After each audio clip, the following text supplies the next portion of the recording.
Et soudain, l'épouse éclate en sanglots. Elle avoue qu'elle est profondément blessée. Elle rappelle à son mari tout ce qu'ils ont traversé ensemble. À l'époque où ils n'avaient rien, ils survivaient en partageant le peu qu'ils possédaient. Puis Dieu les a bénis. Ils se sont mariés. Leur vie s'est améliorée.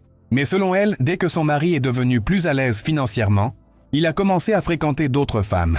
Elle révèle avoir reçu plusieurs informations affirmant que son mari sortait régulièrement d'un hôtel en compagnie d'une autre femme. Une première fois, elle s'était tue. Mais lorsqu'on lui a rapporté qu'il avait encore été vu le matin même dans ce même hôtel, elle a fini par perdre le contrôle. Le mari nie immédiatement toutes les accusations. Il affirme qu'il ne l'a jamais trompée. Le beau-frère intervient alors avec beaucoup de sagesse.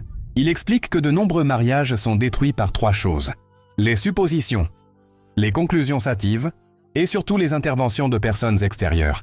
Selon lui, lorsqu'on écoute trop les rumeurs, les voisins ou même les réseaux sociaux, on finit par détruire son propre foyer sans jamais chercher la vérité auprès de son conjoint. Il insiste, avant de croire les paroles des autres, il faut toujours dialoguer avec la personne concernée. Sinon, on risque de perdre celui ou celle qu'on aime. Mais ce qu'il va révéler ensuite va laisser tout le monde sans voix.